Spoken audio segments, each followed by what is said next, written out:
Renee with an A, and welcome back to Fattie McFatville Friday. Ooh. The bigger the figure, the better I like her, the better I like her, the better I feed her, the better I feed her, the bigger the figure, the better the figure, the more I can love her. The bigger the figure, the better I like her, the better I like her, the better I feed her, the better I feed her, the bigger the figure, the better the figure, the more I can love her.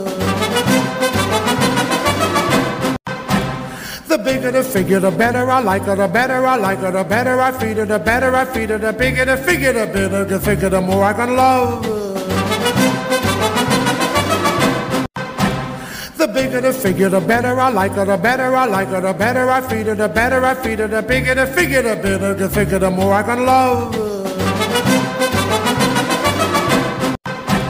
The bigger the figure, the better I like her, the better I like her, the better. What's up, everybody, and welcome back to my weight loss journey. How is everyone today? Hope everybody is blessed on this Friday. All right, let's get right into it and let's talk about my week.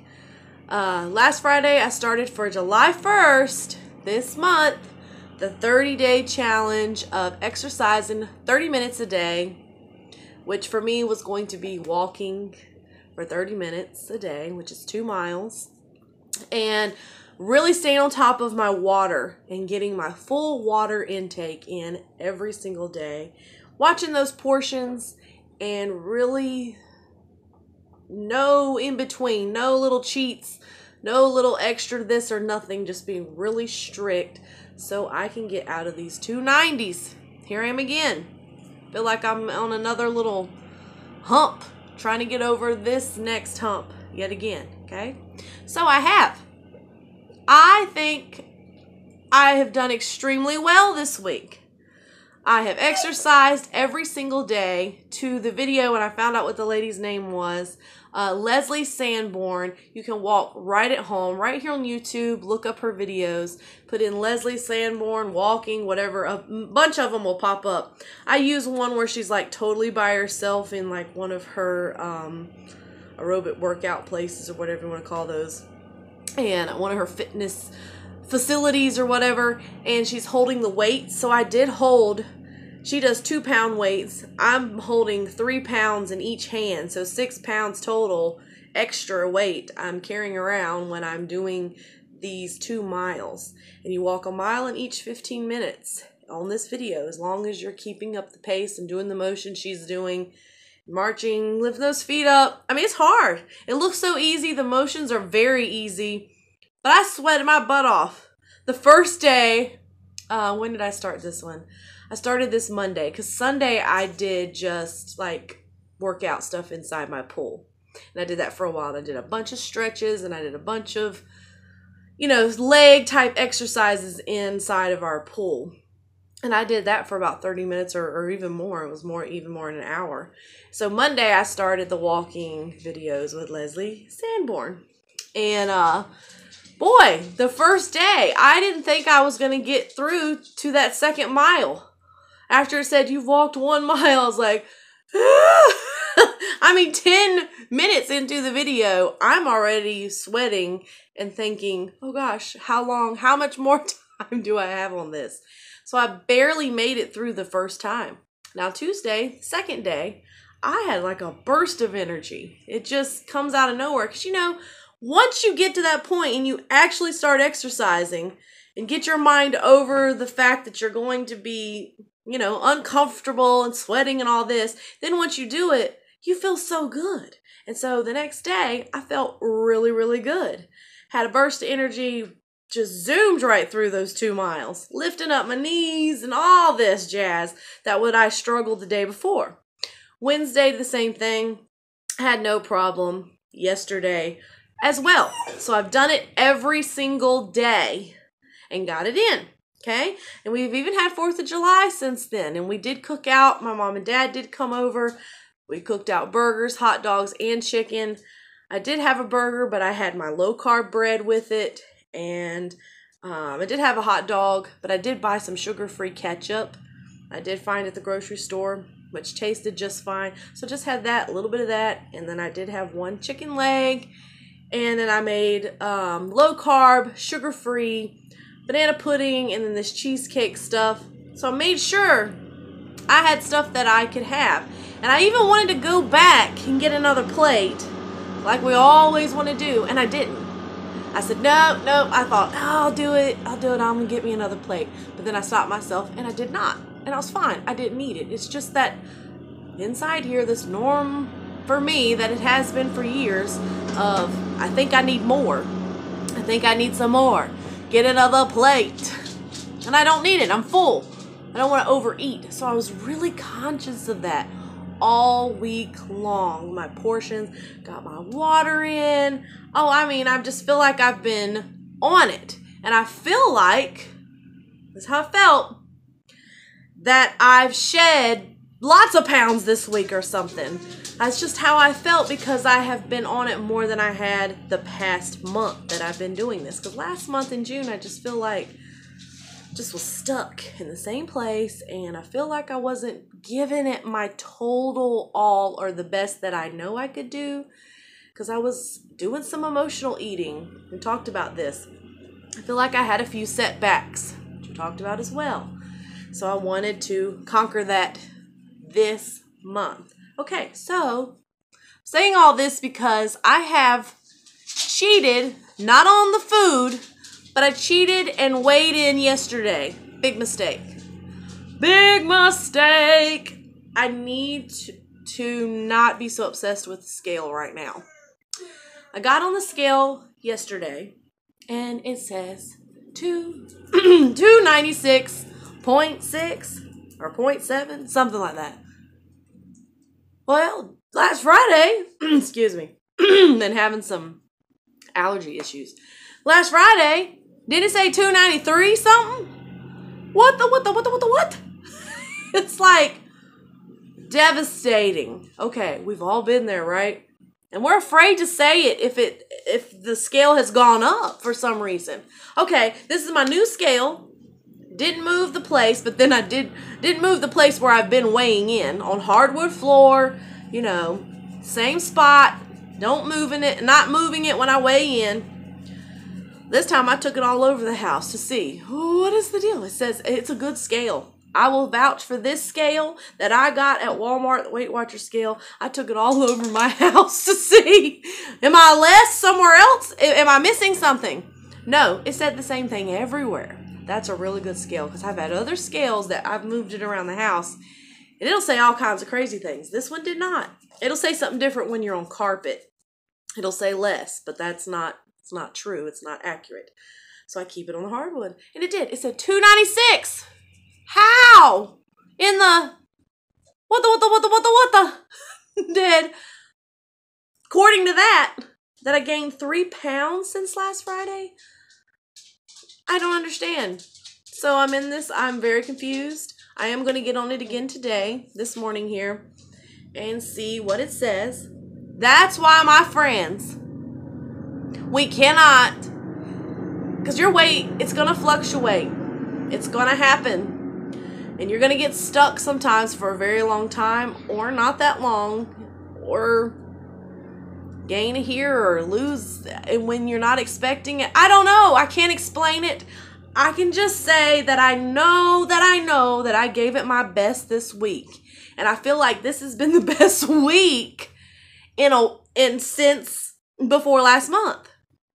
Because I feel like last month, nothing's been moving. I haven't really pressed on like I should. And this week, I feel like I did, and I just couldn't wait. That's why I got on that scale yesterday. It's like I just could not wait to get on that scale to see what it said, because I just knew, oh, there's a big chance I'm going to be out of the 90s, or maybe it'll say 290 or something like that, you know. I was just really going to leap for joy if it said 280 something. You know, 289, I'll take it. And then it goes, and it says 296. That's still the 50-pound loss mark, which is fine. But I feel like I've been there forever. And I've exercised. I mean, I've walked 6, 7, 8 miles this week so far. And I'm going to do it again today. So this is what I can say about this. If you're there too, just the way I am. Yes, It's so frustrating, okay? I am frustrated to the maximal limit. I am because, you know, yes, there's so many non-scale victories, and I've had plenty of them. I have some that I'm even going to share with you today. Like me getting into that pool, me fitting into other clothes. Because, you know, hey, maybe I lost inches this week. Maybe I need to do that a little more because I haven't measured myself in a long time. But I feel really good after this week. So why should I be so obsessed with the scale says? But on the other hand, that's why we're here too, right? To lose weight so our numbers will go down. This is the whole reason we're doing this, to lose weight. To see the scale decrease and decrease. So it's very frustrating when you know you had a really good week and then it's saying up from what it did last Friday. So I don't know. I can't explain it, but I've been so honest with you guys, and I'm being completely honest of what I did this week. I feel like, I don't know why. I just can't explain it. I don't know why it says it, but I'm going to get it on here in just a minute and see what it says again. But so besides that, I did have some victories that I didn't even know I could do just yet. We were in the car driving back home from work, and I looked down and I had my legs crossed in the car. Not like crossed like the lady does, but crossed like the man does. You know what I mean? The way the man crosses his legs. I haven't been able to do that in a very long time without it being painful. And I did it not even knowing that I did it in the car. So I was like, oh my gosh, I can cross my legs in the car and it was comfortable. So that's a big, big thing because, you know, us fat people, we don't have laps. I've said that so many times when they're like, oh, sit your tray down in your lap or something like, I don't have a lap. I have a gut in the way that takes the room of my lap. So I'm starting to see more and more of my legs and being able to cross my legs without hurting. That is a big non-scale victory as well. And that I'm not having the problem like at all getting into the booths at restaurants. Because I talked about that earlier on in my journey about things fat people don't say. They don't tell you, some that are embarrassed or ashamed. Well, I'm not ashamed to say that I couldn't fit into a lot of those booths at restaurants and stuff. But now, I just go right in without even a second thought and fit right in there. Then my mom reminded me of something yesterday or Wednesday, the 4th of July when they were here, that I was struggling with, and I don't know if I've really talked about it on here. But my hands, which I use my hands a whole lot with cleaning. You're doing spray bottles like this, pumping like Pledge bottles over and over, and I squeezing out rags constantly. I mean, I use both hands that way, but mostly because I'm right-handed, I use my right hand for the most part. And I've always done stuff with my hands and crafts, and I used to do puppetry back when I was younger. So, you know, these are my tools, you know, my hands. So I had developed a little bit of like carpal tunnel, I think, or something of that with the nerves. It would tear it down into here. I would go to sleep at night and I would wake up and my arms would be numb. Not the type of numb like, you know, when your legs go to sleep or stuff like that if you've sat on it wrong. We've all experienced that tingling feeling.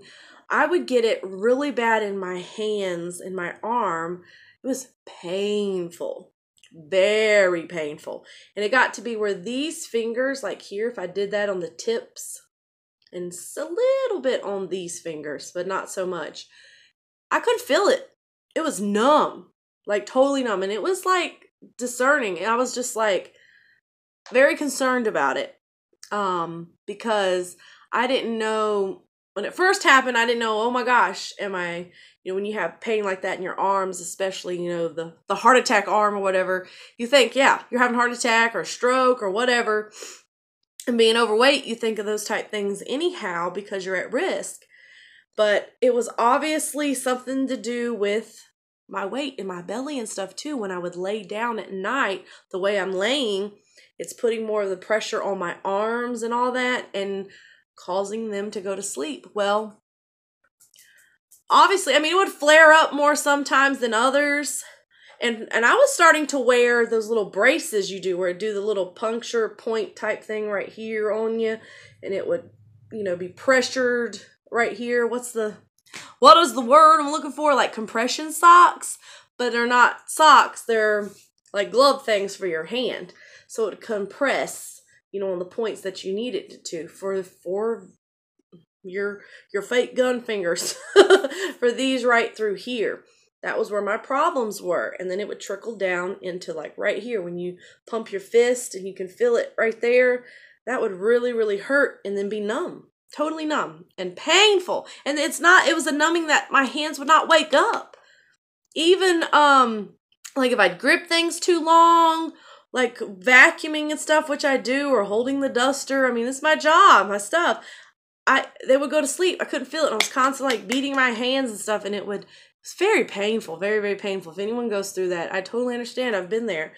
But obviously mine was a lot to do with being heavier. And all of a sudden I just forgot that my hands did that. Isn't that weird? You think I would not forget about that, but I did because it's been since the beginning of the year where I was having that trouble a whole lot more. Like I said, I had bought those things to wear on both hands. I'd bought 2 of them to wear, and Mom was asking me, do I still have the issue? And I was like, you're right. I forgot all about that. I don't have that issue anymore. So it's like, thank you, Lord. It's another plus, another non-scale victory. And that's a big one too, because I struggled with that big time, and my sciatica, which I'm still having a little bit of issues with that, which, you know, sciatica, heavy people have it, thin people have it. It doesn't matter who, you can still get that. But weight, the extra weight, can be a big factor with it. And it has subsided so much. Y'all talked about how I get in and out of the bed. You know, be like a turtle on its back trying to get up out of the bed. And I have rose up out of the bed so much easier. So many. Count those for yourself. Write them down. Write down. You know, besides decreasing on the scale, write down the victories that you've had, non-scale victories of stuff like that, like I've listed. And then the mental for me, these past month or more, been going through a lot of little stressful things, you know, that I've talked about a little bit with family issues or whatever. And it made me emotionally eat.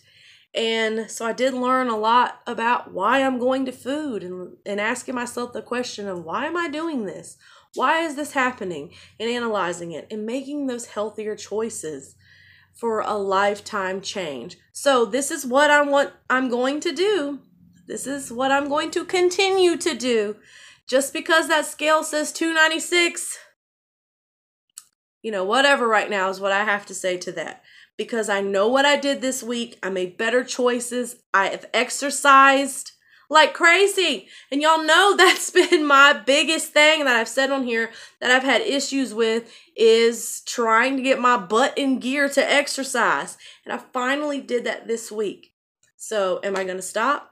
Just because I've got this one little flat tire, like I said on the setback video with the setbacks, no, I'm not going to throw out the whole car just because I have one little flat tire, just because the scale didn't move, or it says even higher than it did last week. I don't understand.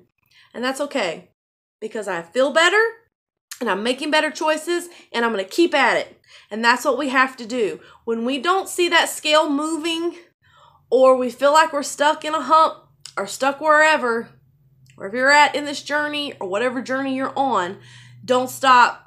Keep going. And that's exactly what I am going to do. I'm pressing on.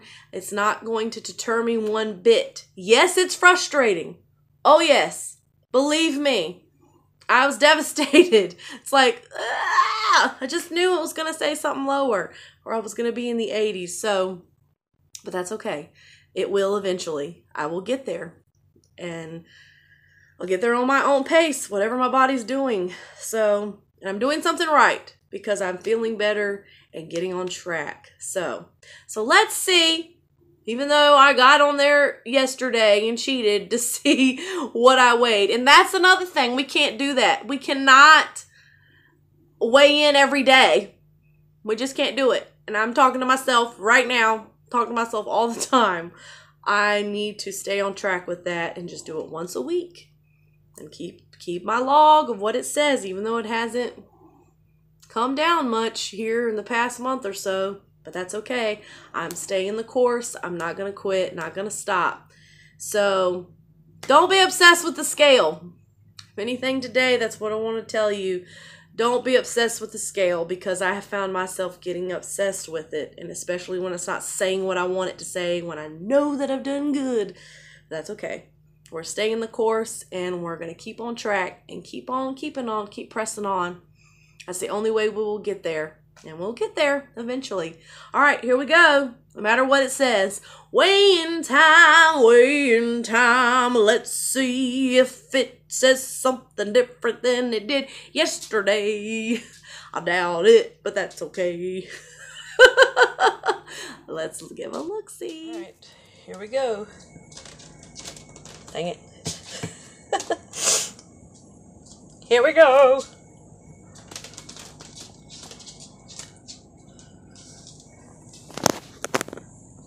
Says 295.1. All right. 295.1.